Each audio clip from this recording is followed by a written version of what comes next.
Bom dia, então, pessoal.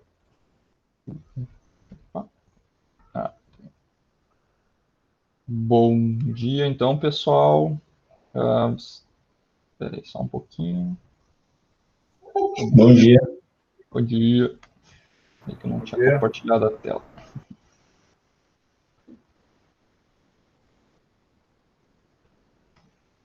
Vocês estão vendo a tela? Sim. Então tá, vamos lá. Bom dia, então, pessoal. Vamos começar a nossa aula de eletrônica 3. Então, na última aula nós falamos sobre o filtro passa alta e passa baixa, né? Hoje vamos começar o filtro passa faixas, tá? Então, só revisando, né, o que são filtros, né? Filtros são dispositivos que permitem que, no nosso caso, um filtro de sinal, né?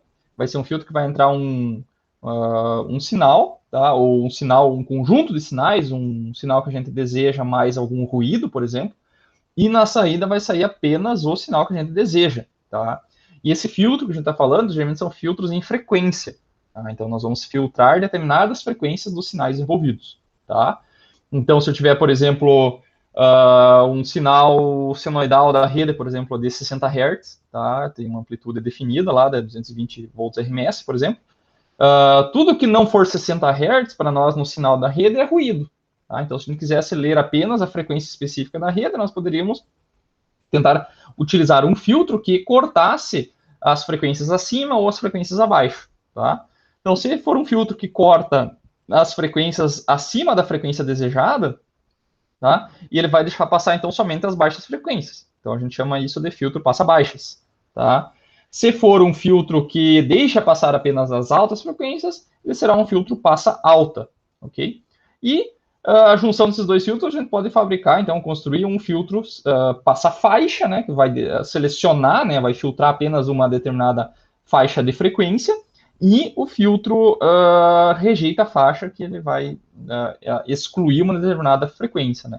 Eu dei aquele exemplo, né, do som lá da Vuvuzela, né, que tinha lá na Copa de 2014, né.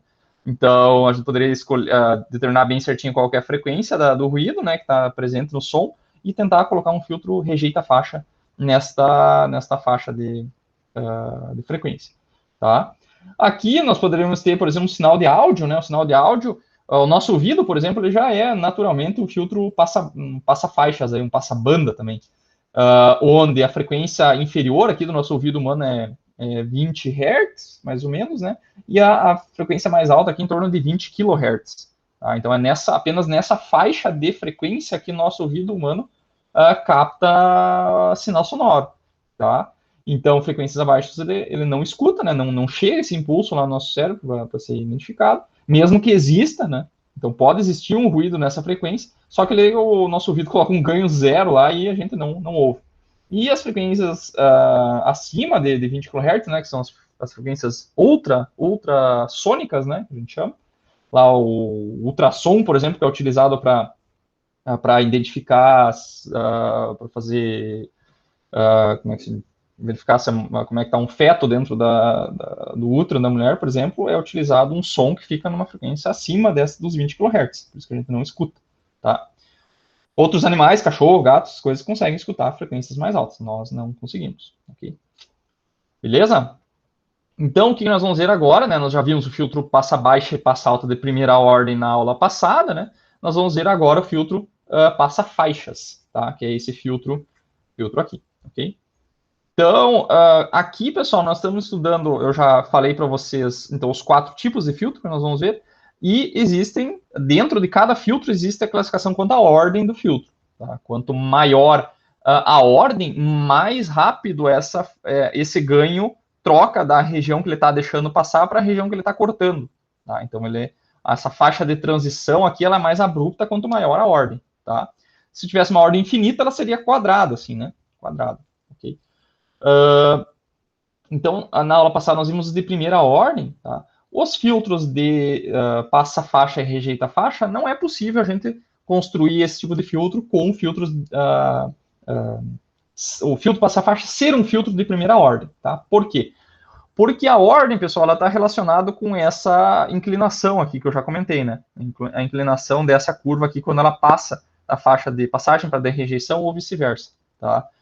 Então, aqui tem uma inclinação, né, que a gente viu que no de primeira ordem ela era em torno de 20 dB por década, segunda ordem seria 40 dB por década, tá? E assim por diante, sempre de 20 em 20, ok? Então, quanto maior a inclinação, tipo, um filtro de 80 dB por década vai ser um filtro de quarta ordem, né, porque vai ter mais inclinação ainda, tá? Agora, aqui nesses dois tipos de filtro, pessoal, ele tem duas regiões com inclinações diferentes. Então, tem essa região aqui e essa região aqui, tá? E como eu já comentei no filtro de primeira ordem, a menor inclinação era 20 dB por década, tá? Então, o que que acontece? Nós precisamos de menos 20 dB por década aqui, tá? E precisamos de mais 20 dB por década aqui, ok? Então, o que acontece é que nós não conseguimos fazer isso com apenas um filtro de primeira ordem, tá? Precisa ser um filtro, então, de segunda ordem, para conseguir fazer essas duas inclinações aqui, tá? Uma de subida de ganho, outra de descida, ou vice-versa, tá? No mínimo, um filtro de segunda ordem, tá? O que nós vamos fazer nesse primeiro momento? Nós vamos construir um filtro de segunda ordem com dois filtros de primeira, tá? Vamos juntar esses dois filtros aqui e construir o filtro passa-faixa ou rejeita-faixa, tá? E daí, nas próximas aulas, nós vamos pegar e construir aí uma teoria mais geral, né, que vai servir tanto para filtros de segunda ordem quanto de ordem maior, que vai permitir que a gente construa um filtro de ordem genérica, tá? Beleza? Então, agora de início, então, nós vamos ver dois filtros passa-faixas, né, o não inversor, primeiro, né, a partir de filtros de primeira ordem, tá? Então, vamos lá. Então, o que nós vamos fazer? Um filtro passa-faixa, pessoal, que nesse caso o primeiro deles é um filtro não inversor, tá? Existem várias maneiras da gente construir esse filtro. A que nós vamos ver agora é através de dois filtros de primeira ordem. Então, essa maneira é uma maneira mais simplificada, né? mais intuitiva. Tá? A principal motivação disso é a simplicidade, tá? Que a gente pode construir esses filtros aí. Ajuda no entendimento geral dos filtros, tá? Então, uma maneira simples é a gente utilizar um filtro passa-faixa, né? E em conexão em série com um filtro passa-altas, tá? Então, é justamente isso aqui que nós estamos fazendo. Ó. Pegamos um sinal V1 que a gente quer filtrar, queremos um sinal filtrado lá na saída, e daí nós vamos passar primeiro por um filtro passa-altas, nós já vimos na aula passada, e um filtro passa-baixas, nós também vimos na aula passada. Tá? Então, nós vamos juntar esses dois filtros aqui, e o que vai acontecer? Lembrando, o que é essa função de transferência de cima aqui? Ó? Essa função de cima, ela é um filtro passa-altas. Tá? Um filtro passa-altas, está deixando passar só as altas. E aqui é um filtro passa-faixas. Tá? Quando a gente pega e conecta dois filtros em série, tá? O que vai acontecer?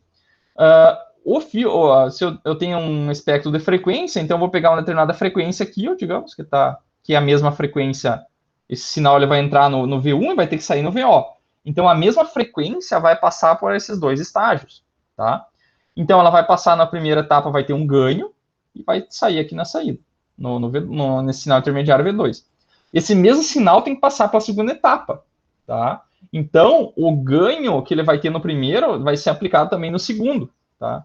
O sinal vai ser aplicado no primeiro e no segundo. Então, se ele, por exemplo, nessa determinada frequência aqui ele teve um ganho de 0,5, ok? Então, aqui nesse ponto aqui vai ter 0,5 vezes V1, tá? Se nessa segunda etapa ele teve também um ganho de 0,5, ele vai pegar esse sinal aqui e vai multiplicar por 0,5, e daí aqui vai ter 0,25 vezes V1. Tá? Então, o ganho, vai ver, ele é o produto dos ganhos das duas etapas. Tá? E como para cada frequência. Então, como eu tenho dois diagramas não é bem um diagrama de Bode, é um diagrama de ganho aqui, né? Porque não está em logaritmo, né? Isso aqui está não tem escala logarítmica, nem o ganho também não está em logaritmo. Então, o que vai acontecer? Eu vou fazer o produto dos ganhos em todas as frequências. Então, vou pegar o diagrama de ganho de cada um dos filtros e multiplicar ponto a ponto. Então, essa frequência eu vou multiplicar por essa e vou colocar no gráfico. Essa aqui eu vou multiplicar por essa e vou colocar no gráfico. Tá? Então, vocês estão vendo que onde aqui na entrada é 0, na saída vai ser 0. Onde aqui vai ser 0, aqui vai ser 0 também. Tá? Então, ele vai formar uma curva que vai ser o nosso diagrama, o nosso passa-faixas. Tá? Por isso que eu acho essa a abordagem aqui mais intuitiva. Tá? Então, nós temos um filtro, um passa-faixas. Tá? Então é só pegar essa ordem aqui, pessoal, não importa. Eu posso botar o passa-faixas ou passa-baixas na frente, ou depois, tanto faz, tá? Das duas maneiras vai funcionar, porque é um produto, né? Produto não tem ordem, tá? E como é que fica a função de transferência, então, desse filtro, tá? A função de transferência, pessoal, ela vai ser o produto, tá? É o produto da função de transferência dos individuais de cada uma das etapas, né? Porque o que é a função de transferência? É o ganho de cada etapa, tá? É o ganho nas determinadas frequências. Então, como ele é o produto em cada frequência, então é a mesma coisa que eu pegar as duas funções de transferência e fazer o produto delas, tá? Então, vai ficar... aqui vai ficar o ganho da primeira etapa, né, que é V2 por V1, né, é sempre a saída dividida pela entrada.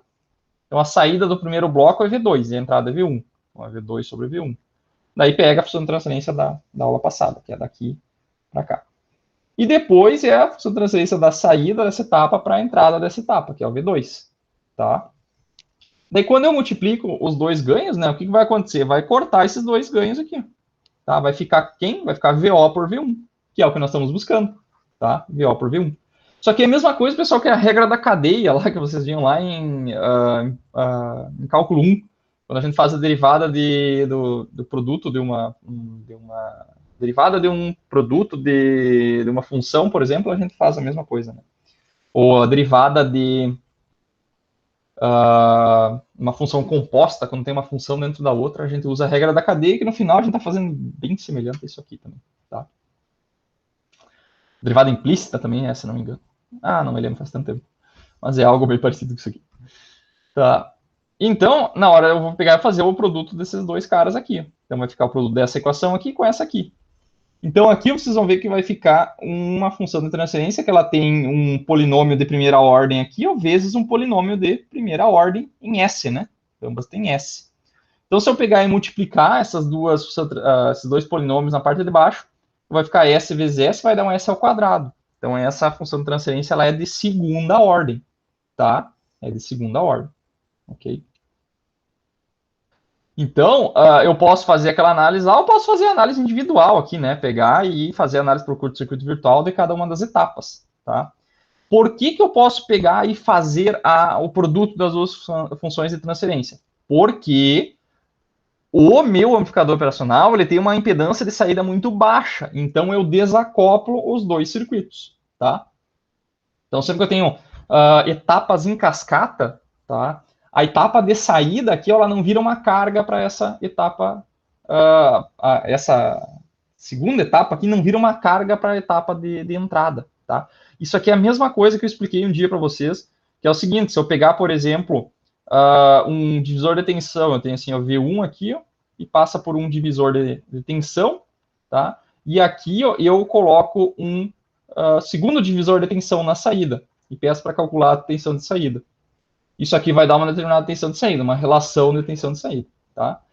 Agora, isso é completamente diferente de eu fazer isso aqui, ó. De eu pegar aqui, ó, pegar um divisor de tensão, e aqui eu colocar um buffer aqui no meio. Tá? Colocar um bufferzinho aqui, um seguidor de tensão. Tá? Aqui, né? Então, aqui é o nosso VO. Tá? Isso aqui, pessoal, ó, vocês estão vendo que tem dois divisores de tensão ligados no outro, só que esse aqui tem um buffer no meio, tá? Isso aqui, pessoal, são totalmente diferentes. A tensão de saída desse cara aqui é totalmente diferente desse, tá?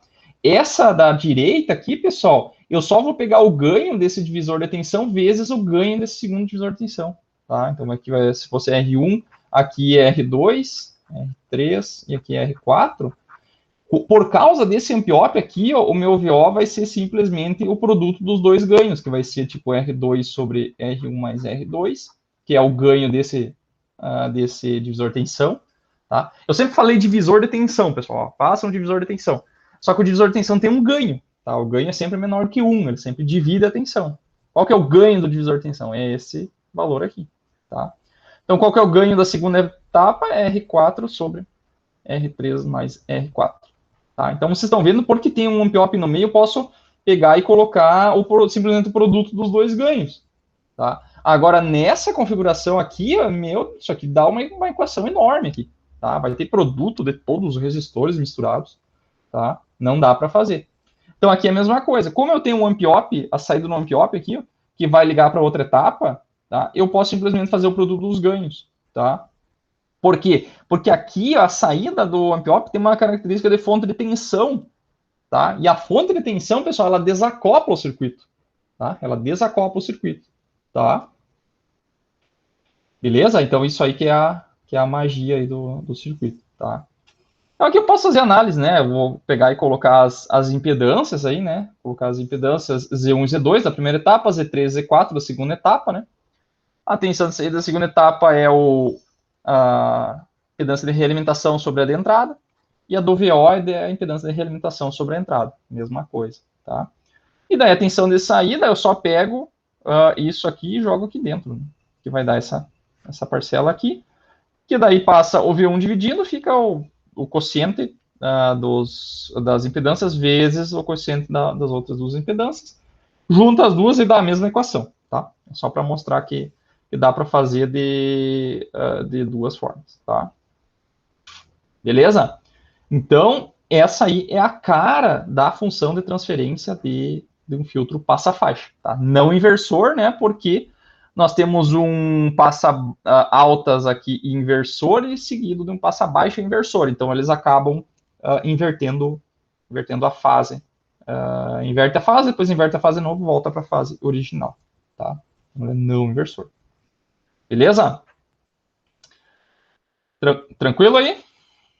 Tudo tranquilo? Tranquilo. Beleza? Tá.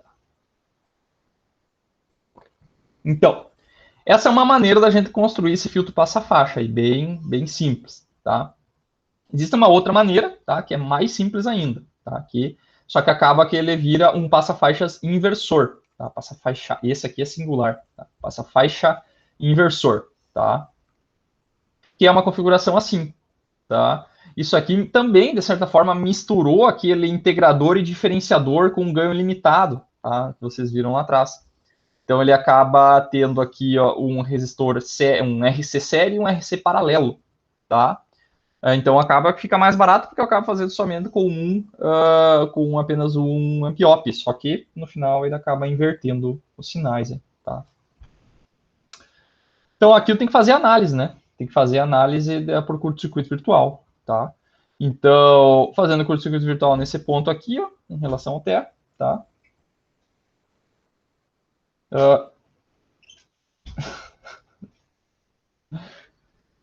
Salvou aqui. Minha esposa acabou de chegar aqui. E daí o que acontece? Eu vou fazer um curto-circuito virtual e vou fazer aquela mesma análise que eu já fazia antes, tá? Então eu vou ter a impedância de saída aqui, né? Que eu chamei, vai ser tipo uma impedância 2 e uma impedância 1, tá? Então esse circuito aqui da entrada fica como sendo uma corrente série e aqui uma corrente do paralelo, tá? Então fazer um curto-circuito virtual, né? Encontra as duas impedâncias, faz algumas simplificações aqui, né? E iguala as duas correntes ali, tá? A mesma análise que a gente já fazia, né? Corrente série vai ser essa tensão menos essa tensão aqui, que é 0 volt do curto-circuito virtual, dividido pela impedância 1, igual a corrente do circuito paralelo dividido pelo Z2, tá? Mesma coisa que nós já fazíamos, tá?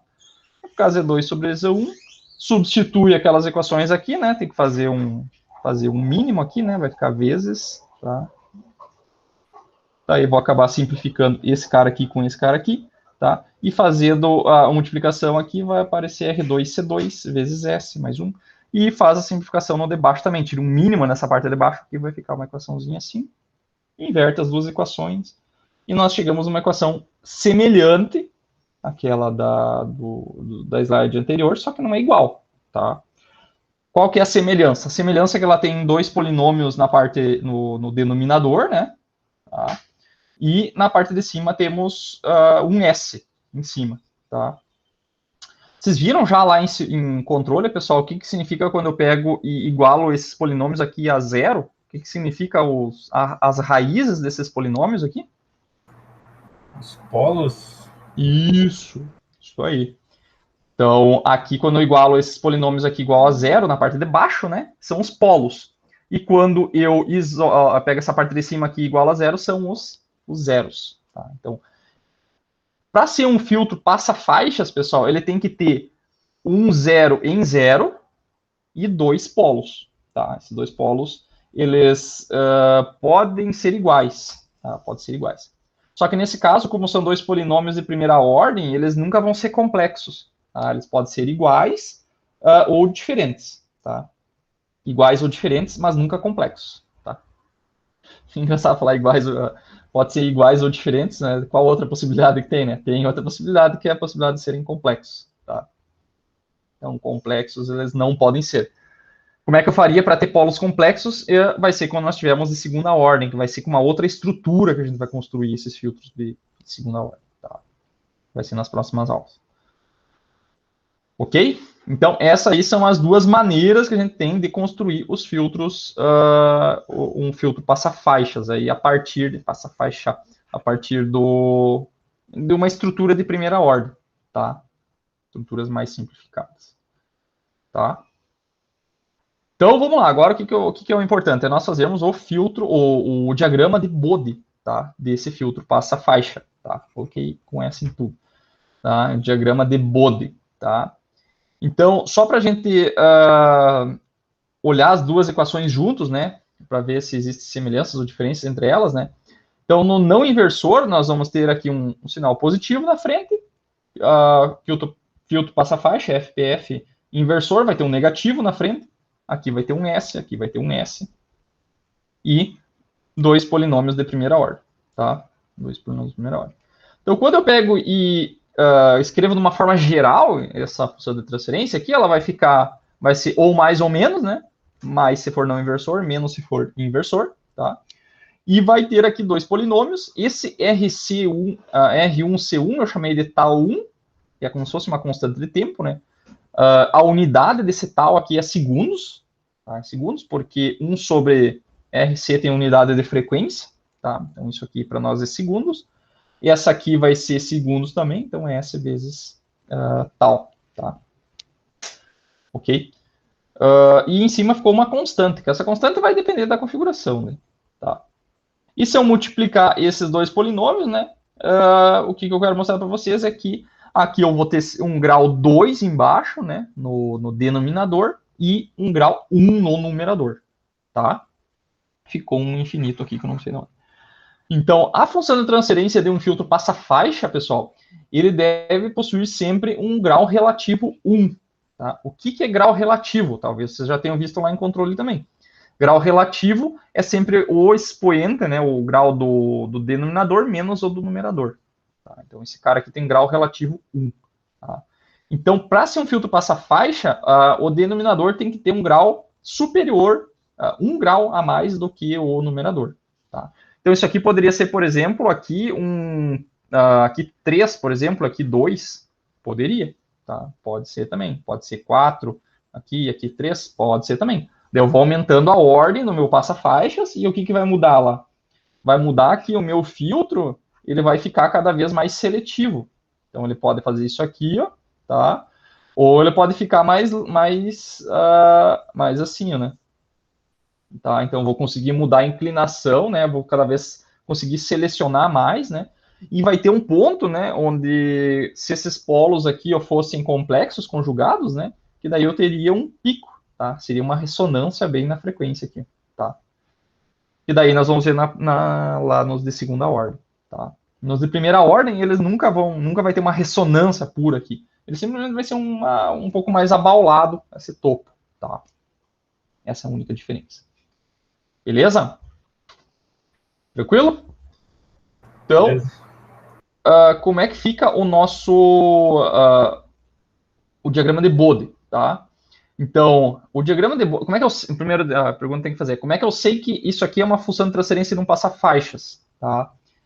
Isso aqui é algo que é interessante que ficasse intuitivo para vocês. Quando vocês olham para uma função de transferência, vocês já conseguem identificar como é que vai ser o diagrama de Bode dele, tá? Porque o fato de ser um passa-faixa, um rejeita-faixa, passa-alta ou passa-baixa, ele tem a ver com o diagrama de Bode, tá? O formato do diagrama de Bode, tá? Então, esse formato, assim, você não precisa saber qual que vai ser o ganho em tal frequência. Isso não precisa saber.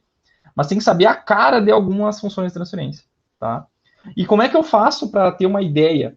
eu tenho que analisar de 2 a 3 pontos só do meu diagrama de Bode, tá? Só 2 ou 3 pontos, que são os principais, tá? Então, para um gráfico genérico, que nem esse aqui, ó, tá? Que eu coloquei aqui um K e os constantes de tempo aqui, colocando em regime permanente senoidal, né? S igual a J ômega. E daí eu pego e vou testar 3 frequências nesse gráfico aqui, tá? Primeira, eu vou colocar a J ômega 0 aqui, então vai ser frequência 0, tá? Então, qual que é o ganho desse diagrama de Bode para CC, para frequência 0, tá? Então, é só pegar e jogar 0 nessa sua transferência aqui, tá? Então, vou jogar 0 aqui, 0, vocês vão ver que vai ficar um 0 em cima. Então, se tiver um S em cima, significa o quê? Que para ganho CC, ele tem ganho 0. Tá? Isso aqui é como se fosse um derivador, né? Eu derivo uma constante, o derivado é 0, né? E o que significa um S em Laplace, né? Se eu tiver um S puro, é uma derivada, tá? Então, esse passa-faixa aqui ele tem uma característica de derivar as baixas frequências, tá?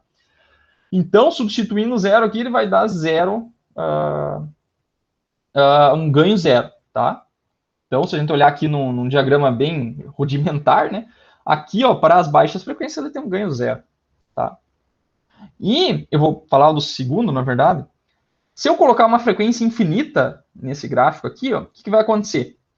Como eu tenho um numerador aqui, ó, um denominador com grau 2 embaixo, né? Se eu fizer o produto desse polinômio aqui, vocês vão ver que em cima vai ficar um S e embaixo vai ficar um S ao quadrado, tá? Mais alguma coisa vezes S mais uma outra coisa aqui, tá? O que vai acontecer? Quando a frequência tender ao infinito, né? Porque o ômega tender ao infinito, né? O que vai acontecer? Aqui embaixo eu vou ter um ômega em cima, né? Então vai aparecer um ômega em cima e vai aparecer um ômega ao quadrado embaixo, tá? Quando o ômega for muito grande, pessoal, e ainda mais elevado ao quadrado, isso aqui, pessoal, ele fica muito maior do que todos esses termos aqui, tá? Então, o S ao quadrado fica com os termos amplificados, né? Porque são elevados ao quadrado, tá? Então, vai aparecer um ômega ao quadrado, tá? Que daí eu posso cortar esse 2 com esse ômega. É como se eu tivesse 1 sobre ômega, tá? Aproximadamente, tá? E 1 sobre ômega, pessoal, quando o ômega tende ao infinito, isso aqui vai dar 0, tá? Então, para as altas frequências, tá? O que significa ter um grau relativo igual a 1? Significa que para as altas frequências o ganho vai para 0, tá? Então, aqui, ó, nas altas frequências, eu terei um ganho igual a 0, tá? E se aqui é 0 e aqui é 0 também, então teremos um ganho máximo para frequências intermediárias, tá? Frequências menor que infinito e maior que 0. Tá? Ali no meio eu vou ter que ter um ganho máximo.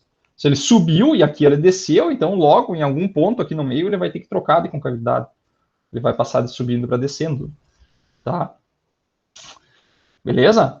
Então, a pergunta é, qual que é esse ganho máximo, tá? E qual que é a frequência que ele ocorre, tá? Que a gente chama de o centro da faixa, né? Do filtro passa-faixas, né?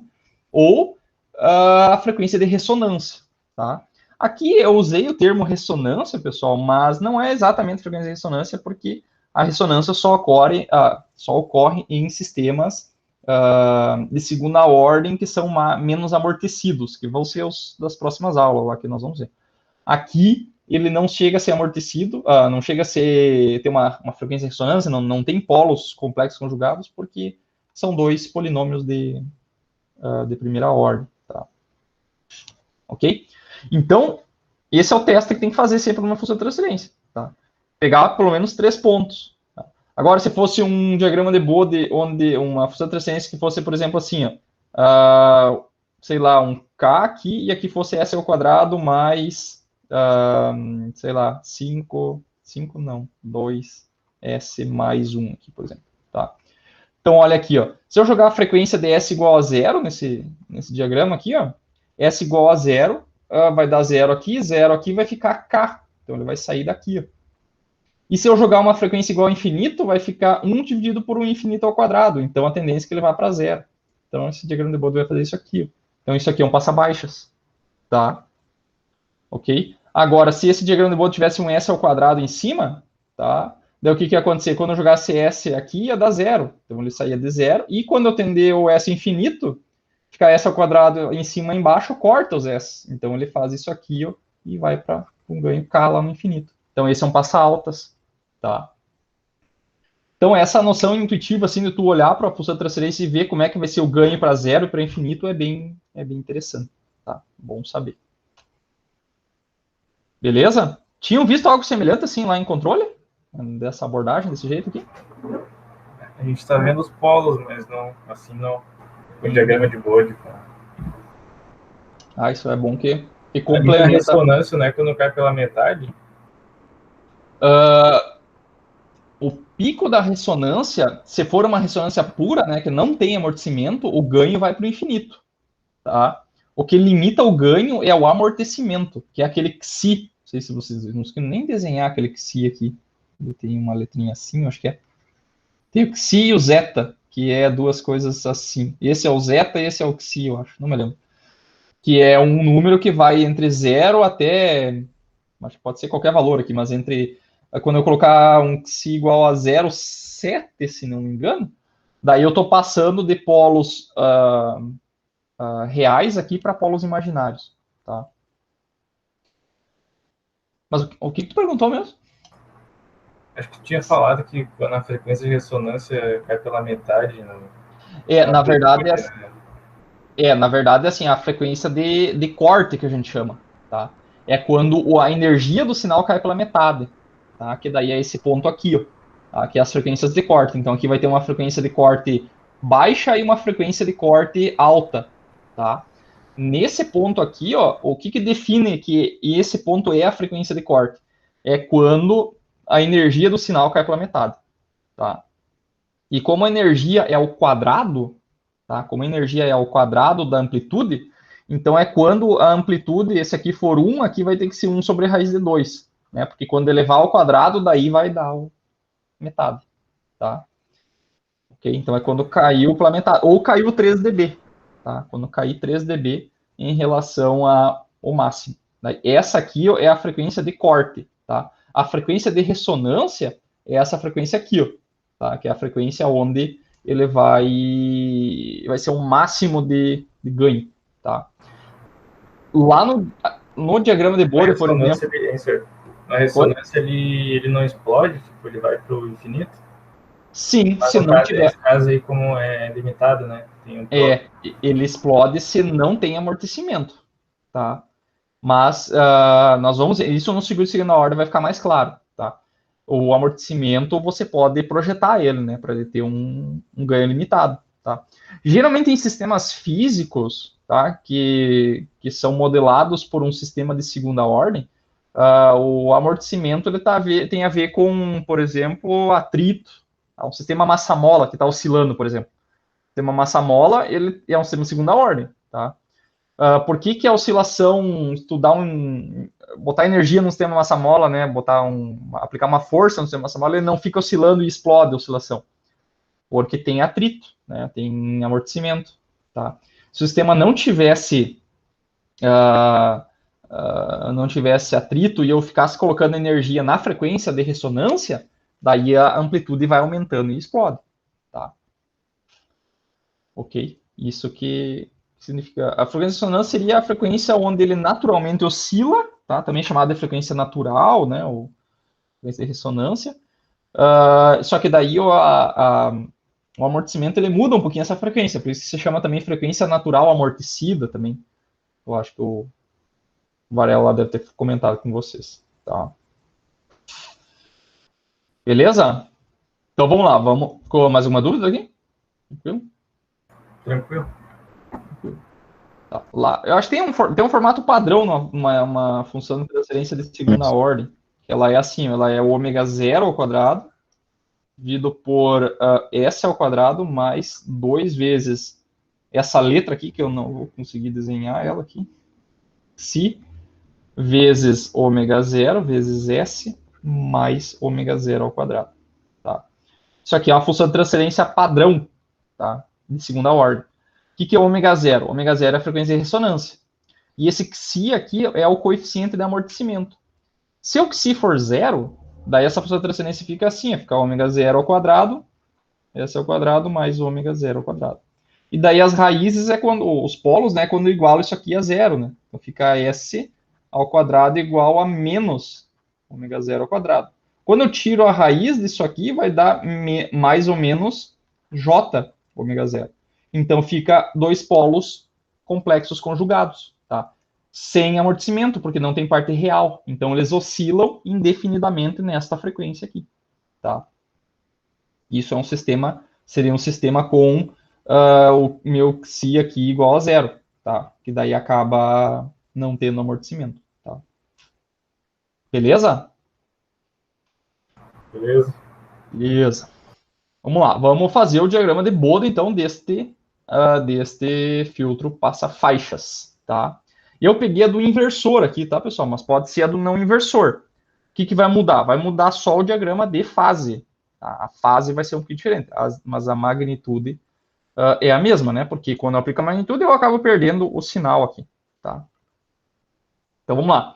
Magnitude. O que eu vou fazer? Eu vou pegar esse cara aqui, vou trocar por J. Aqui está em S ainda. Tá? Eu vou trocar isso aqui por J ômega. S igual a J ômega. Tá? Que significa que esse meu sistema está em regime permanente. Tá? Eu estou trabalhando com um ganho para cada frequência. Tá? Então, o S vira J ômega e apliquei um módulo nessa função de transferência. Lembrando que o módulo da divisão e do produto, tá, eu posso pegar e aplicar o módulo para dentro da equação. Né? Então, o módulo do produto é o produto dos módulos. E o módulo da divisão é a divisão dos módulos. Então, posso aplicar em cada um dos termos que estão na forma de produto. Tá? Posso aplicar o módulo separadamente. Tá? Então, aqui eu vou aplicar o módulo na parte de cima. Tem um J aqui, né, que é parte imaginária. Né? O módulo disso aqui é somente o número menos o J. Né?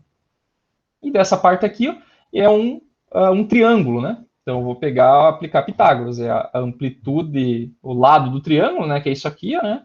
Sem o J, né? E aqui é o outro lado do triângulo. Tá? Então, é o quadrado do primeiro mais o quadrado do segundo, tira a raiz. Tá? E da segunda parte também. Tá? Então, fica uma equação zona aí, parece uma loucura aí, mas a gente faz algumas simplificações aí para ficar mais fácil. Tá? Lembrando que a magnitude é 20 log desse módulo. Tá? 20 log desse módulo, tá? Substituindo esse cara aqui, ó, tá? Vai ficar esses dois termos aí, tá? E aqui, só para facilitar a análise, aqui nós vamos ter um par RC1, R1C1 e um par R2C2, tá? Eu só assumi que o 2 é menor do que o 1, tá? O par 2 é menor que o par 1, tá? Mas isso porque eu escolhi assim, tá, pessoal? Poderia ser qualquer de outra maneira, tá? Então, aqui, o que eu faço? Eu pego e separo, tenho que analisar isso aqui por partes, tá?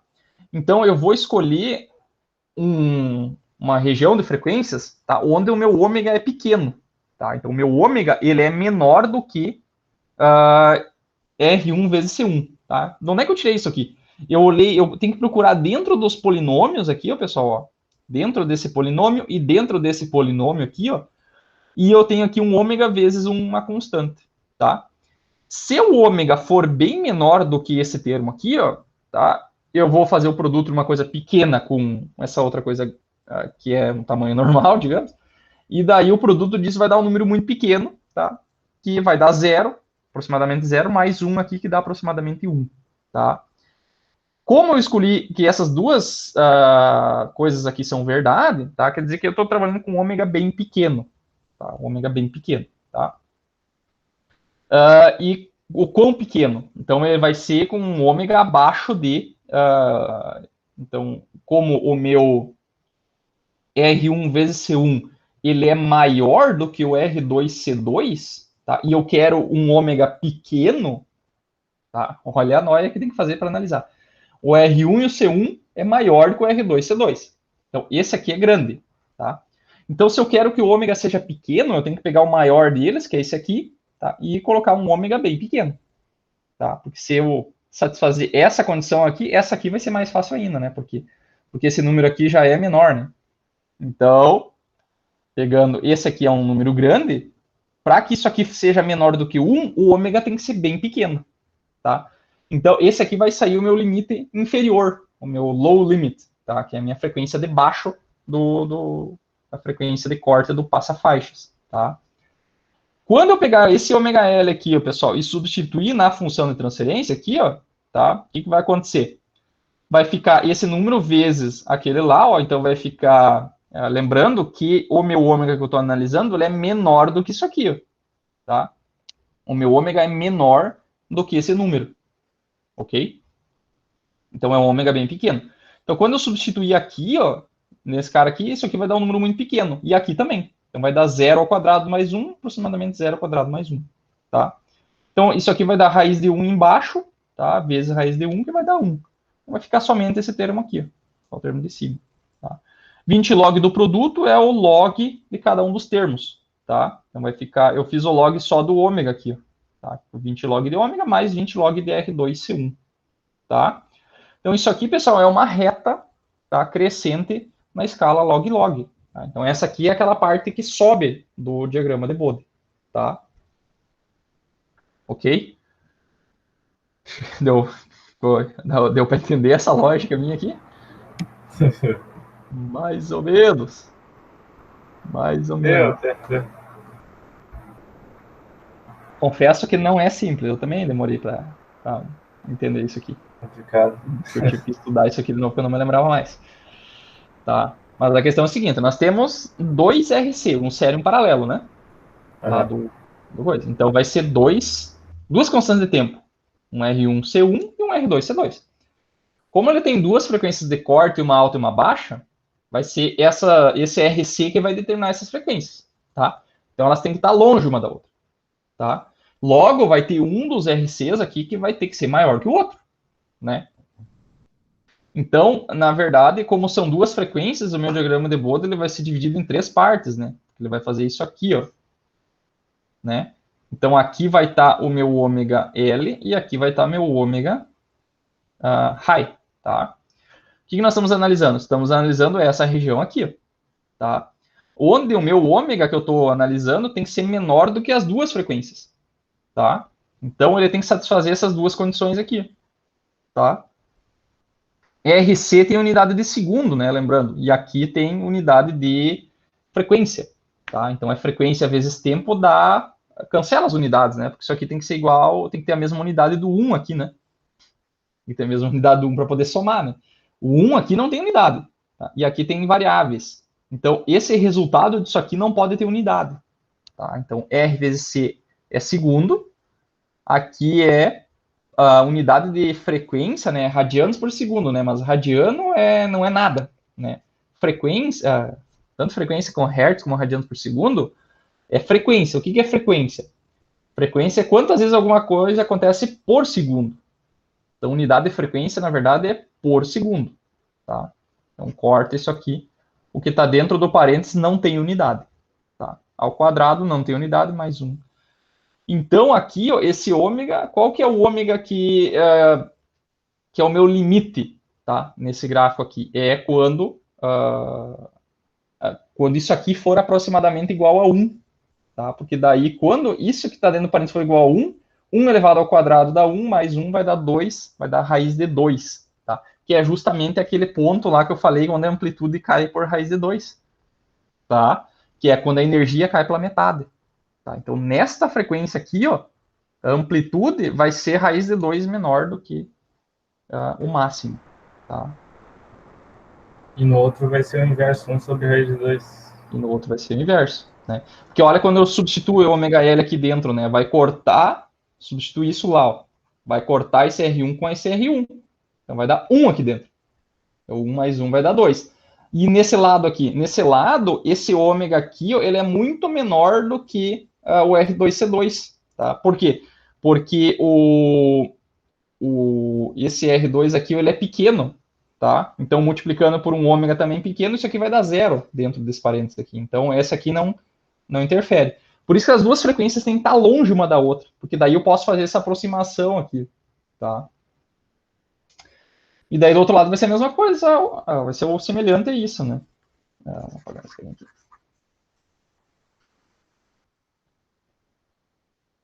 Tá? Lembrando que tem 3 regiões, né? Eu peguei a região para frequências baixas, agora eu vou pegar para frequências altas, tá? Então, quer dizer que o que está dentro aqui, ó, ele é muito maior para os dois casos, tá? Para os dois casos. Então, o ômega R1C1, que é o que está aqui dentro desse parênteses aqui, ó, é muito maior do que 1, e esse cara aqui é muito maior que 1 também, tá? Então, o que acontece? Eu quero frequências altas, tá? Frequências altas. Então, como eu vou... Isso aqui tem que ser verdade, qual que é o ômega onde acontece essa transição? Então, isso aqui tem que ser maior, eu posso só passar dividindo, né? Quando o ômega for maior do que 1 sobre R2C2, tá? Quando é que a gente diz que é a transição? É quando for igual, tá? Que daí sai a frequência do alto ali, tá? Como o R2C2 é um número pequeno, tá? Olha aqui, ó, R2C2 é um número pequeno. Como eu estou fazendo 1 dividido por um número pequeno, vai me dar a minha frequência alta, tá? E do outro, nesse aqui é o contrário, né? O R1C1 é um número grande. 1 sobre o número grande vai dar a frequência menor, tá? Esse 1 sobre dividido aqui é para dar um nó na cabeça, mas a gente tem que pensar ao contrário, tá? Ok? Então, se a frequência é grande para os dois casos aqui, para os dois RCs, tá? Como é um número grande aqui elevado ao quadrado, ele fica muito maior do que 1, tá? Então, a gente pode tirar esse 1 daqui. Então, fica a raiz aqui sem ter aquele 1 ali, ok? Daí aqui, como ele fica muito maior, eu posso cancelar várias coisas aqui. Posso cancelar essa raiz, tá? Posso cancelar essa outra raiz. Isso aqui é tudo aproximado, tá, pessoal? Aproximado. Aqui eu cancelo esse ômega com esse ômega, esse 2 com R2 com aquele 2, aquele C1 com esse C1. Sobrou quem? O R1 e o C2, tá? Então, essa aqui ó, é o meu ganho para frequências altas, tá? Frequências altas. O quão alto? Para frequência maior do que a frequência alta, tá? Daí aqui, só fazendo o log disso aqui, né? Fica log de 1 menos o log da parte de baixo, tá? Então vai ficar um menos na frente e tiro o log do produto aqui também. Isso aqui, então, é uma reta decrescente, tá? Então nós temos no diagrama de Bode é uma reta que faz assim, e aqui que sobe até o ômega L, e depois uma reta que desce a partir do ômega H, tá? Beleza? Então, temos uma reta em log que sobe e uma reta em log que desce. Falta o quê? Falta esse carinha aqui no meio, quanto que é o ganho máximo aqui, tá? Como é que a gente faz para achar o ganho máximo? Tá? Se vocês acharam isso aqui complicado, tá? O ganho, como é que a gente faz? Então, voltando aqui. Isso aqui ó, é verdade quando eu analisei quando o ômega é menor do que essas duas condições, quando é maior do que as duas condições, tá? O que nós vamos analisar agora é quando o ômega estiver entre o meio das duas condições, tá? E ele não é nem maior, muito grande aqui e nem muito pequeno aqui, tá? Então, ele vai ser o mesmo valor para os dois, tá? Então, existe uma frequência que, como eu já falei, o ganho sobe e depois desce, tá? Existe uma frequência que eu colocar nessa função de transferência que vai me dar o valor máximo, tá? Daí a pergunta, como é que eu faço para achar o máximo de uma função? Como é que eu faço para achar o máximo desse cara aqui? Lá de cálculo 1 ainda, como é que fazia para achar o máximo de uma função? Derivada. Derivada e o que mais? Limite. Não, eu tinha que fazer a derivada e fazer o que com a derivada? Com a derivada. Igual a zero. Igual a zero, né? O que significa derivar igual a zero? É um ponto de máximo ou de mínimo. Tá, isso aí. Por quê? Porque o ponto máximo e mínimo acontece onde a inclinação é zero. Tá? Então, se for um ponto de máximo, é porque ela estava subindo e depois desceu. Então, ela tem que passar por um ponto onde a inclinação é zero. Então, quando eu derivo igual a zero, eu encontro os pontos onde a inclinação é zero. E geralmente que são onde acontecem os máximos e os mínimos. Tá? Então, eu teria que pegar a derivada dessa função aqui e igualar a zero. Olha que maravilha. O que vocês acham? Função de J ômega. E aqui no caso, como é módulo, daí o J já saiu, né? Então aqui tá só em ômega, tá? Então eu teria que derivar o módulo em relação a ômega. E igualar a zero para mim achar a frequência de ressonância aqui, que é onde tem um ganho máximo. Tá? É um ômega ao quadrado ali. 2, né? Sim, aqui vai ter ômega ao quadrado, depois aqui tem raiz, tem produto e divisão. Como é que deve ser fazer essa derivada? Hein? Bem tranquilo, né? Bem tranquilo. Tá, não vamos fazer a derivada aqui, tá? Fique bem claro.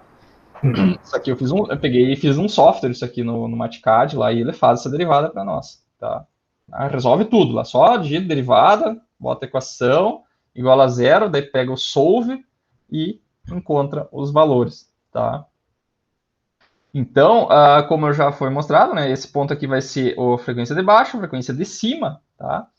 Então, o ponto onde eu substituir o ômega R que vai dar o ganho máximo, tá? O ganho máximo vai ser esse valor aqui, ó, tá? Daqui que sai esse resultado aí, tá? Então, ele até tem uma relação, ó, o C1 e o C2 e o R2 são esses valores aqui, ó, tá? E o C1R1 é mais ou menos o que está aqui, ó, e o C2R2 é o que está aqui, tá? Mas não é diretamente assim, ele tem que fazer toda a derivada igual a zero e achar o valor máximo, tá? Ok? E daí, qual que é...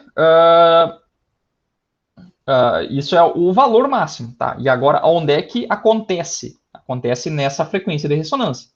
E a pergunta que eu faço para vocês, qual que é a relação entre essa frequência baixa e alta com essa frequência de ressonância aqui? O que vocês acham, hein?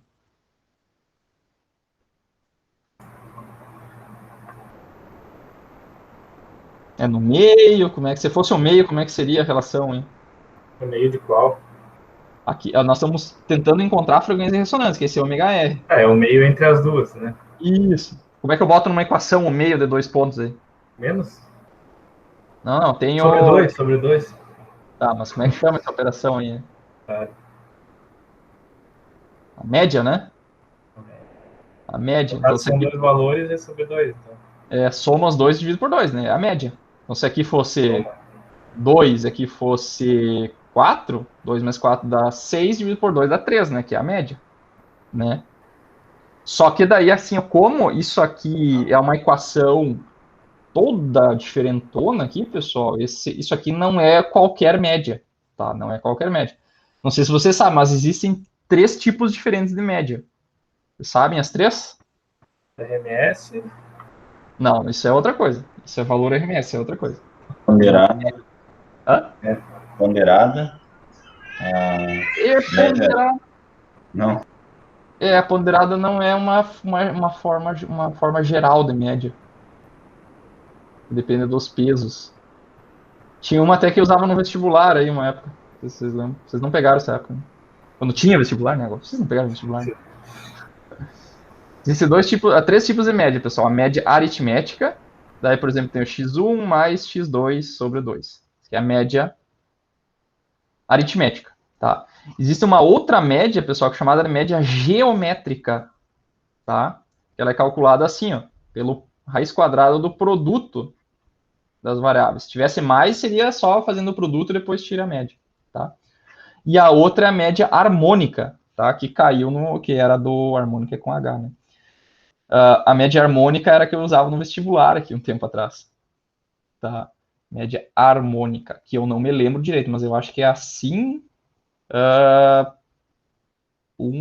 Acho que aqui seria o número de variáveis, no caso seria 2 sobre x1 mais 2 sobre x2. Essa é chamada a média harmônica, tá? Tem uma relação entre elas. A média harmônica sempre dá um valor menor do que do que a média aritmética. É nessa ordem aqui, eu acho. Se eu fizer o resultado, se eu tenho um x1, x2, tá? A média aritmética vai dar sempre a maior das médias. A média geométrica vai dar um valor intermediário e a média harmônica dá sempre o menor delas, tá? A média harmônica, pessoal, ela tem uma característica muito interessante, que é o seguinte: ela fornece o mesmo valor da média aritmética somente se os dois valores são iguais, tá? Então, se eu fizer uma média de 4 e 4, aqui vai dar 4, tá? Que nem eu fosse fazer aqui na média aritmética, tá? Só que a média harmônica, ela penaliza o quão mais diferentes os valores forem, tá? Então, se eu pegar uma média assim de 5 mais 5, a média vai dar 5, tá?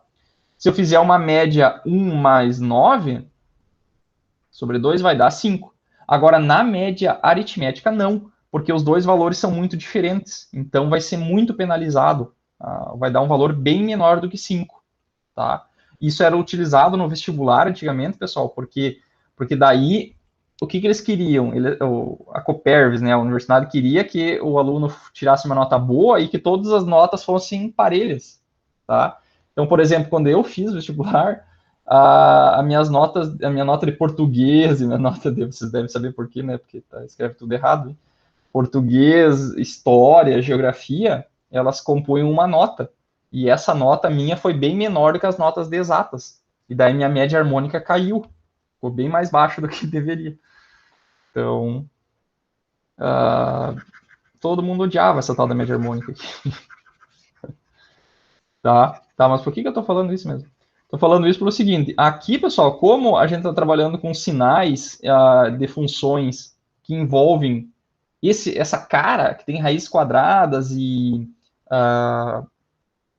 divisões, a média que a gente utiliza aqui não é a média aritmética, tá? Então, essa média ômega R não é a média aritmética dessas duas frequências.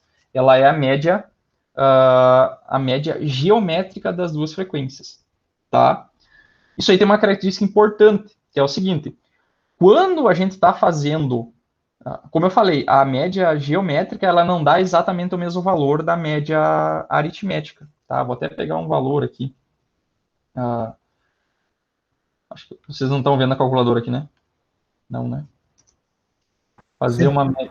Estão vendo a calculadora? Tá. Se eu fizer uma média geométrica, por exemplo, entre 10 e 100, por exemplo, tá? Então, 10 mais 100 vai dar 110, dividido por 2 dá 55. Então, essa seria a média aritmética, tá? A média geométrica, por exemplo, vou pegar a raiz de 10 vezes 100, tá? Deu 31.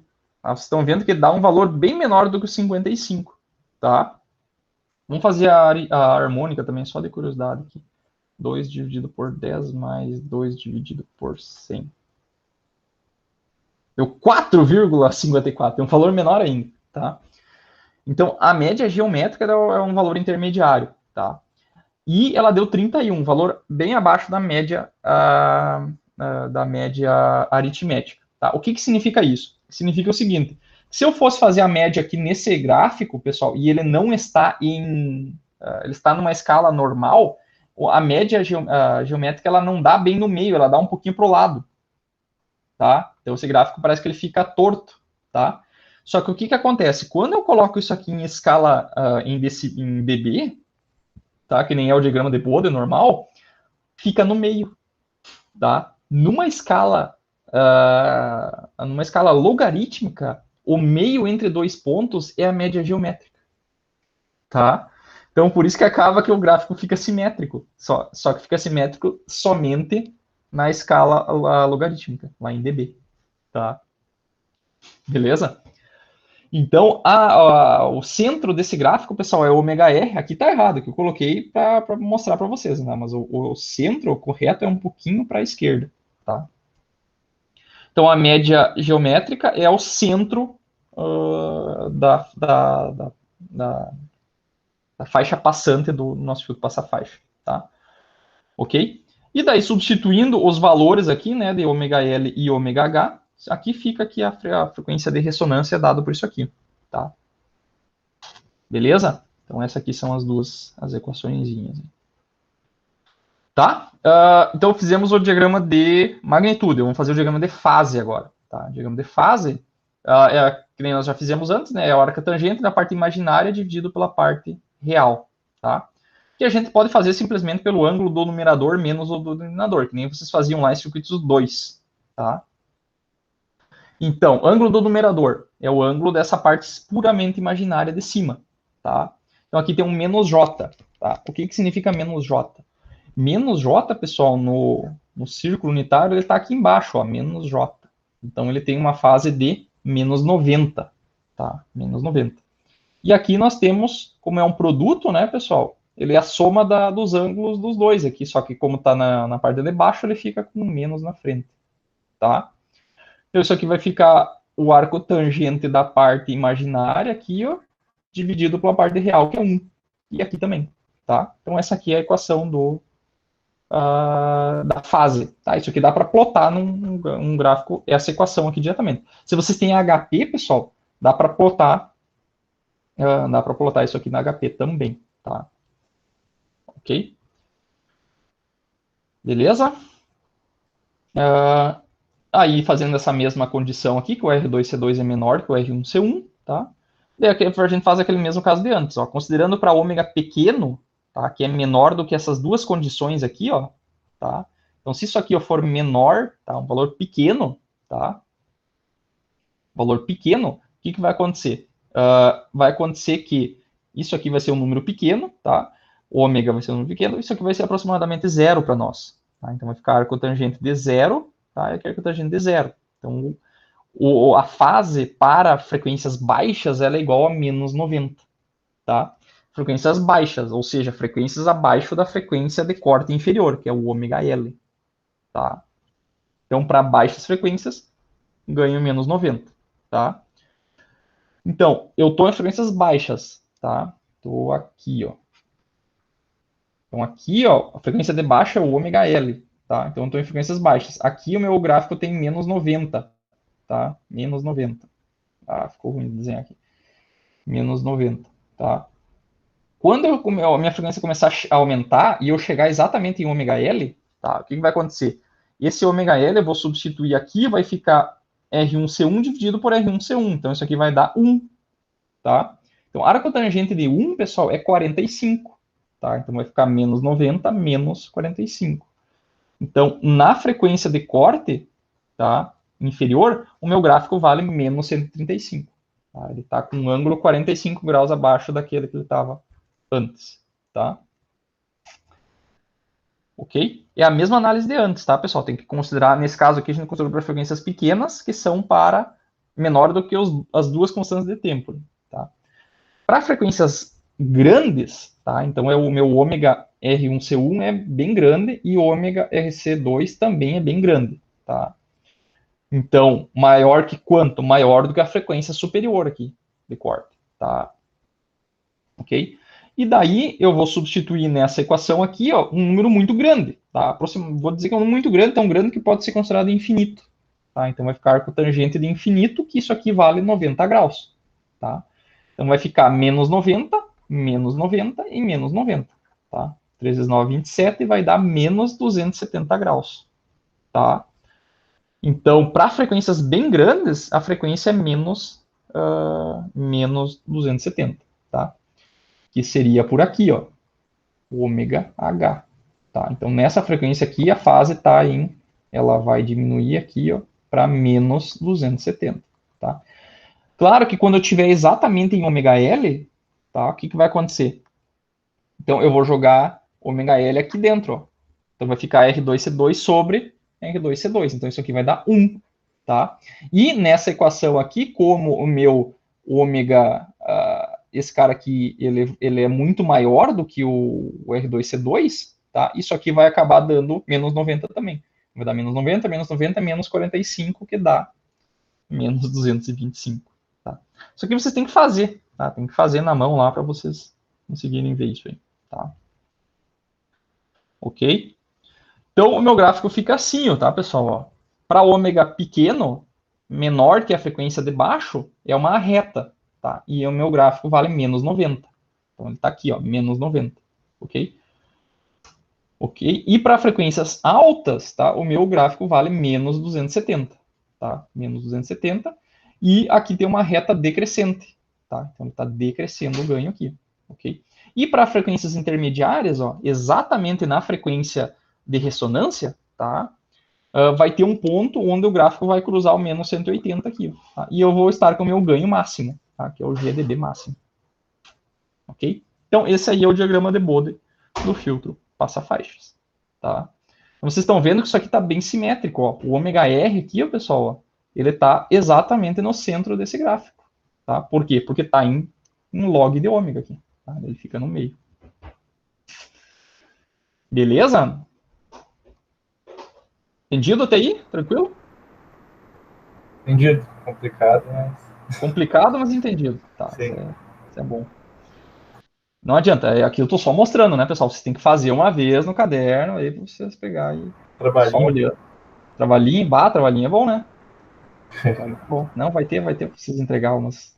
Tá, Deus me livre, prova. Hã? Na prova faz só, então, essa questão aí. Só... Dá, né? Claro que dá pra cair na prova, capaz que não. Dá sim, dá sim. Beleza? Então aqui, ó, resumo das equações, tá, pessoal?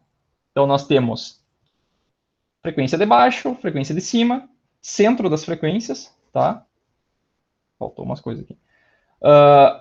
A faixa, essa perto do centro, chamada de faixa de passagem, tá? E as frequências de baixo e de cima, chamadas faixa de rejeição, tá? Na frequência de corte, pessoal, vai ser o ponto onde o meu ganho vai cair 3 dB em relação ao máximo, tá? Por isso que a gente chama frequência de 3 dB. Eu não mostrei isso ali, mas sabia, você tem que saber. Tá? Na frequência de corte aqui, ó, tá? Vai ser a frequência onde a energia do sinal cai pela metade. Tá? Ou a amplitude caiu 3 dB ali, ou caiu para 1 sobre a raiz de 2. Tá? Então, essas aqui são as frequências, máxima e mínima. O ganho máximo é dado por essa equação aqui, tá? E o centro das frequências é dado por esta equação aqui. Tá? Então, são essas 4 equações aí que a gente precisa saber se a gente quiser projetar esse circuito aí, tá? Beleza? Vamos fazer um exercício aí que eu acho que clareia um pouquinho mais, tá? Pode ser? Tenho que ter feito aqui. Vamos lá. Tá. Então, vamos lá. Aqui. Estão vendo a tela aqui? Sim. Tá, então, ó, Sim. então vamos lá, por exemplo, ó, projetar um filtro passa-faixas, tá? Passa-faixa para um sinal dentro da faixa audível, 20 Hz até 20 kHz, tá? O ganho máximo do filtro deve ser unitário, tá? Então eu tenho um sinal de áudio, tá? E eu quero filtrar somente um sinal lá que eu quero filtrar somente a parte audível daquele sinal, tá? Então vai ter um filtro passa-faixa, a frequência de corte inferior 20 Hz, frequência de superior vai ser 20 kHz. Então as duas frequências estão bem afastadas, isso é bom, tá? Elas estão uma década acima, tá? Desculpa, 2 décadas acima, né? 20 daria 200, não, 3 décadas acima. Tá? Multiplicou por 10 3 vezes. 20 Hz é a frequência de baixo, a primeira década é 200, tá? A segunda é 2000 e a terceira é 20.000. Então tá 3 décadas acima, tá? Ok? Então o que nós temos que fazer? Nós temos que projetar as frequências. Então eu já vou dar as equações para vocês, né? Frequência de baixo aqui, pessoal, que é o ômega L, tá? Quanto que é o ômega L? É a frequência de baixo, 20 Hz. Ou seja, 20 vezes, ou vamos colocar o 2π na frente, né? É 2π vezes 20 Hz. Isso aqui vale quanto? Vale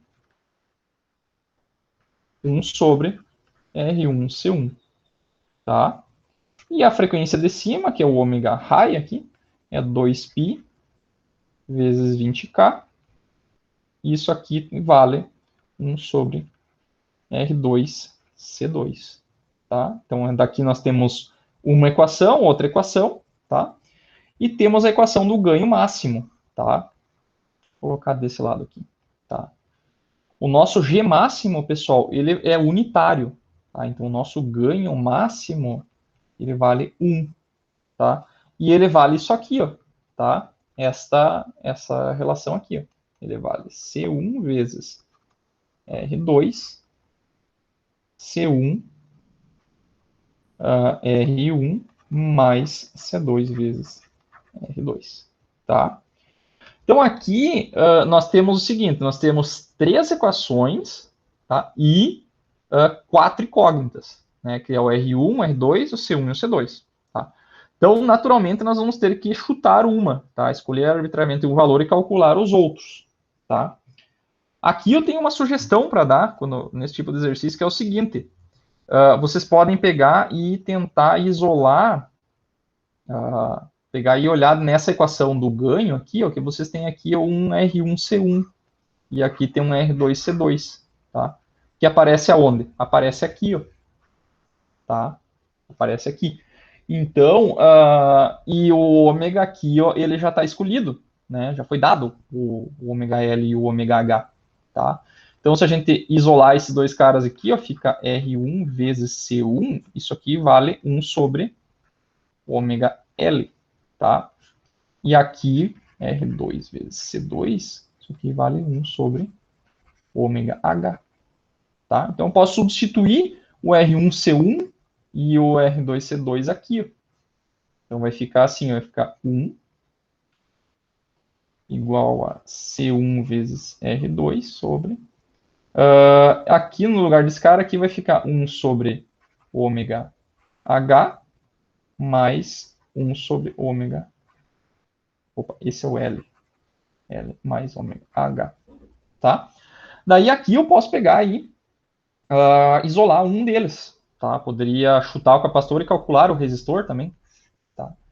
Então eu vou pegar todo esse termo aqui e vou passar multiplicando para o outro lado, tá? Então vai ficar C1 vezes R2 igual a 1 sobre ômega L mais 1 sobre ômega H. Então eu posso pegar e calcular calcular o R2, por exemplo, tá? Vai ficar 1 sobre C1 vezes 1 sobre... Daqui eu já vou substituir. O ômega L vai a 2π vezes... Não vou substituir. Eu substituir na próxima. Opa. Aqui vai ficar ômega L mais 1 sobre ômega H. Tá? Então aqui eu vou escolher tipo um C1 igual a... vamos chutar um valor aí. Vamos colocar tipo 1 nano. Tá? Esse meu R2 vai dar 1 sobre 1 nano. E aqui vai dar 1 sobre 2π vezes 20 mais 1 sobre 2π vezes 20k. Vamos ver se sai um valor razoável aí para nós de resistência. Tá? Então isso aqui vai dar 1 dividido por 1 nano vezes 1 dividido por 2π vezes 20 mais 1 dividido por 2π vezes 20k.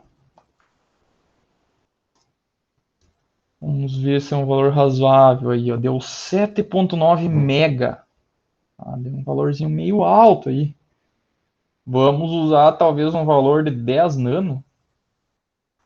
10 nano fica um valor mais razoável. O cara aqui. Isso aí, vocês podem ter esse feeling, né, pessoal? De ver se o valor tá na ordem de uns valores muito absurdos, assim. Vocês não é interessante usar, né? Na prática vai dar valores muito, muito absurdos, hein? 10 nano vai dar então 796k, já está mais razoável, tá? Já está mais razoável. Vou colocar aqui então 10 nano, tá? Ok. Que daí vai dar um valor mais razoável. Então 796,57. Tá? Então esse aqui é o nosso R2 e o C1 já foi também, tá? Então, o que nós podemos calcular? O C1 já foi, podemos calcular o R1 aqui, ó, nessa equação aqui. Então, daqui já vai sair que o R1 vale 1 sobre C1 vezes ômega L. Tá? Então, isso aqui vai dar 10 nano, né? Nós escolhemos 2π vezes 20. Tá? Então, isso aqui vai dar 1 dividido por 10 nano vezes 2 vezes π vezes 20. Um número bem parecido, 795,774. Tá? K. E depois podemos calcular o Vamos ver o que nós calculamos já. Calculamos o R2, né? Vamos calcular o C2 agora nesse cara aqui. Vai ficar 1 sobre R2 vezes ômega H. Tá? 1 sobre... Aqui já vou colocar o valor direto.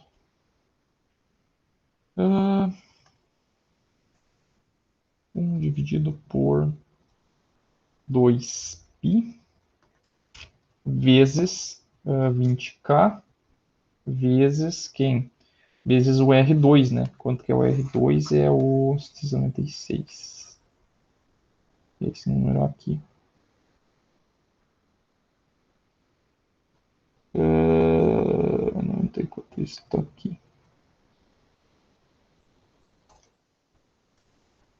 Nossa, deu um número muito pequeno, tá?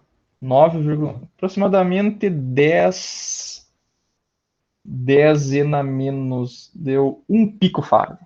Tá? Deu um capacitorzinho de 1 picofarad.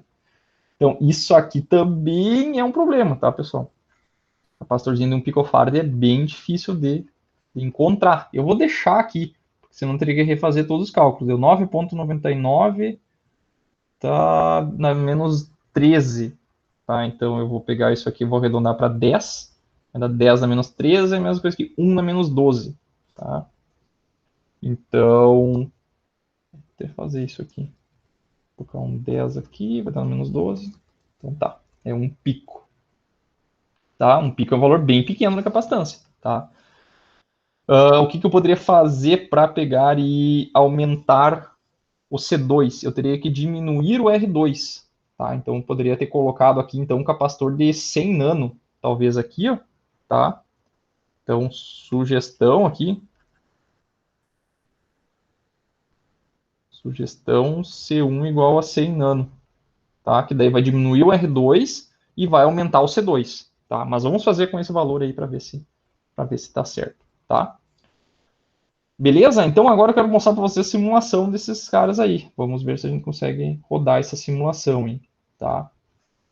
Então eu já montei esse circuitinho aqui no LT Spice, tá? E vamos colocar os valores aí, tá? Vamos ver se são os mesmos lugares. Então C2, pessoal, aqui, ó. Vou trocar de mouse aqui. C2, que é esse cara aqui, é 1 pico. Então aqui 1 pico farads. 1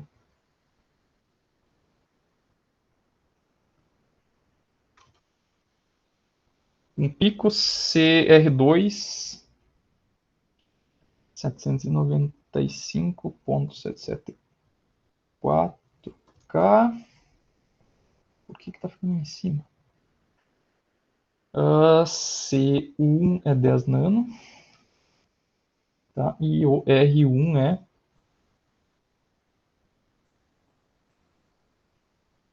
Vou ter trocado aqui.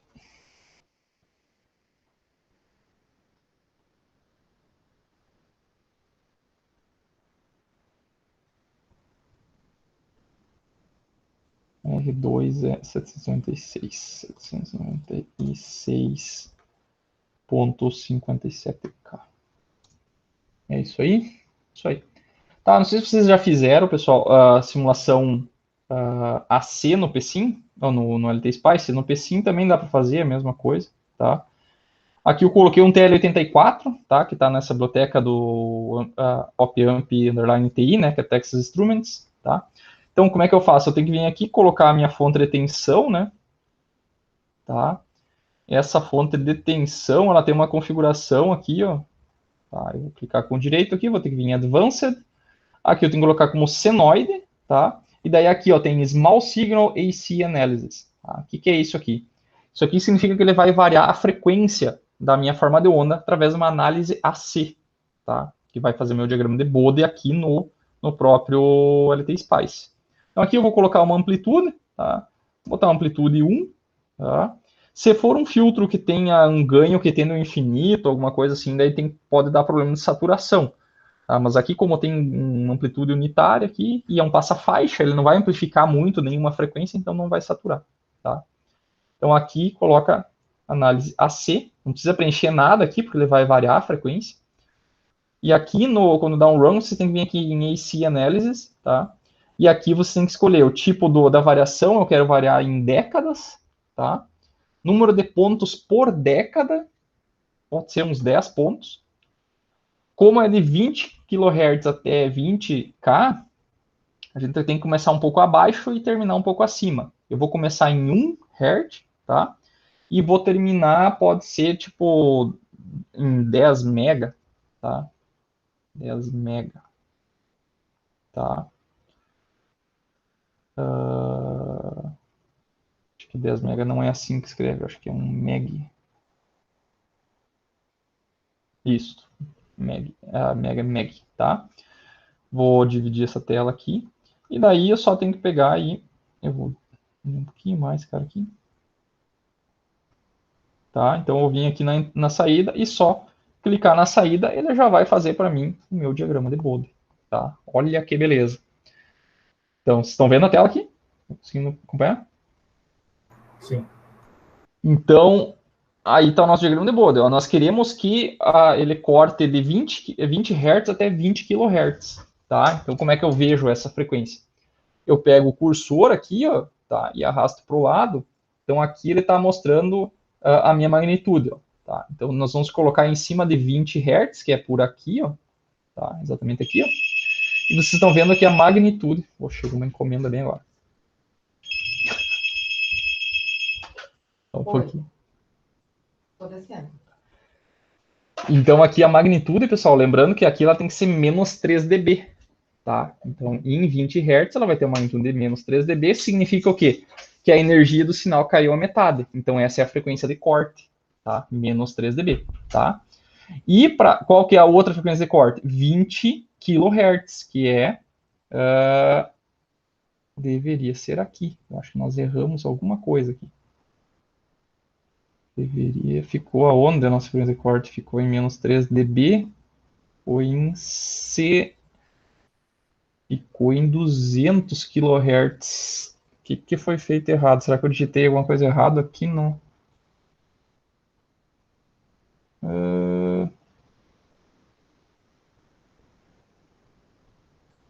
Deve ter sido algum número errado que eu coloquei aqui, pessoal, mas eu tinha feito, antes da aula, tinha dado exatamente o valor, tá? Deve ter sido alguma coisa errada aqui na nossa análise.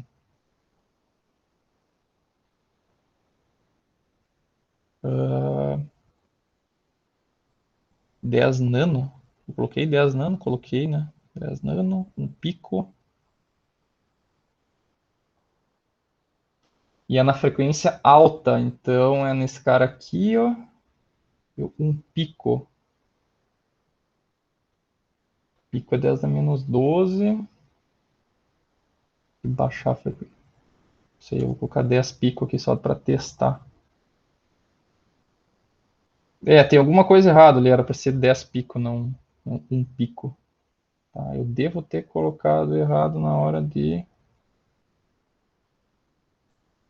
eu peguei aqui, ó, pessoal, desculpa, ó. Aqui, ó, eu peguei o número aquele com um resistor de 7 mega, não o de 796, tá? Tá, agora dá 10 pico, tá? Era esse aí o problema. Aqui, ó, onde é que tá? Aqui é 10 pico. 10 pico, tá? Então, olha aqui, ó, se a gente olhar agora aqui, ó, na frequência de 20K, ó, ela tá 2.99, que é menos 2.99, aproximadamente menos 3 dB, tá? Então, essas são as duas frequências de corte no nosso sinal, tá? Quando der menos 3 dB embaixo e quando der menos 3 dB em cima, tá? E a nossa fase é esse pontilhado aqui, vocês estão vendo que ela está saindo de menos 90 e está indo até, ela teria que ir até menos 270, tá? Por que ela está passando aqui? E aqui isso aqui é importante explicar, porque isso aqui é o que acontece na prática, tá? Isso aqui, pessoal, é o caso quando o nosso amp-op é ideal, tá? Só que a gente está usando um amp-op que ele é um TL84, tá? E o TL84, se vocês olharem, tenho até o datasheet dele aberto aqui, ó. Quanto que é a frequência de corte do amp-op? Um pouquinho mais abaixo aqui, ó. Ela é aqui, ó, uma frequência de 3 MHz, tá? 3 MHz. Então, a partir de 3 MHz, ele vai começar a atenuar também, tá? Vai começar a atenuar e também vai começar a inserir fase, tá? Então, aqui estariam meus 270 graus. Então, a partir disso, tem um polo do meu amp-op que vai colocar mais fase em cima disso ali, tá? E daí ele vai atrasar ainda mais a fase, tá? Beleza? Ok? Beleza? Tá. Essa atividade aí. Tá? Então, o que acontece? Sempre nas altas frequências, o amp-op vai começar a pegar e atenuar também. Tá? Vocês estão vendo que ó, a atenuação do ganho aqui, ela também diminuiu mais ainda. Tá? Então, aqui ela está descendo a 20 dB por década. Tá? A gente pode até olhar aqui. Ó. Por exemplo, se a gente pegar um ponto aqui de... vamos pegar aqui, ó. Pegar um ponto aqui, por exemplo, em... pegar 10 Hz aqui, ó. Em 10 Hz, ó, ele está com menos 6.9 dB, tá? Uma década abaixo de 10 Hz é 1 Hz. Então, em 1 Hz ele está com 26, menos 26. Então, de menos 26 até mais ou menos uns menos 6. Então, caiu 20 dB, tá? Então, tá variando 20 dB por década. Aqui, se vocês olharem mais ou menos por aqui, ó, vamos pegar de 100, tá? De 100 kHz, ele está com menos 26 também. E vamos olhar em 1 mega, uma década acima, tá? Ele está menos 26 aqui, e aqui está com menos... Eu estou olhando na errada, na de baixo. Nessa aqui eu tenho que olhar. Tá. Aqui ela está com menos 14, né? Aqui, ó, menos 14. E aqui ela vai estar com menos uns 34. Então, também caiu 20 dB, tá? Só que se vocês olharem aqui, ó, provavelmente ela deve estar caindo com mais rápido do que 20 dB, tá? Mais rápido do que 20 dB. Por quê? Porque tem mais um polo do amp-op, tá? Que vai botar mais 20 dB ainda de atenuação, tá? E aqui é engraçado, porque se vocês pegarem isso aqui e aumentarem ainda mais a faixa do sweep aqui, ele está indo até 10 mega. Eu vou botar até 100 mega para mostrar para vocês, tá? Se eu rodar até uma frequência maior, ó, olha o que acontece. Chega um ponto que daí, nesse ponto aqui, ó, dentro do amp-op, aparece um... Antes, a gente estava vendo só a influência de um polo. Aqui aparece a influência de um zero. E daí ele cancela aquele polo, e daí o ganho fica reto. Tá? E a fase começa a aumentar. Isso aqui, inclusive, é um polo de fase não mínima. Tá? Ok? Então, isso aí acontece nas altas frequências, porque o nosso amp-op, pessoal, ele é feito para trabalhar até aqui, ó. Até os nossos 3 mega. Ele dá para trabalhar até aqui. Tá? Aqui não é para trabalhar, não. Esse amp-op é muito ruim, não é para essa frequência. Tá? Então, o que significa isso aqui? Isso aqui pode acontecer oscilações nessas frequências aqui. Então, o cara pensa, mas esse ruído, o amp-op está funcionando de maneira diferente. Por quê? Porque provavelmente está trabalhando fora da faixa de frequência dele. Tá? Beleza? Tranquilo? É isso aí, então. Passa a faixa. Tá? Amanhã, né, a gente vê o rejeita a faixa e daí depois o nosso métodos de segunda ordem na semana que vem. Tá? Beleza. Beleza? Então tá. Um abraço para vocês. Qualquer dúvida, até amanhã. Valeu.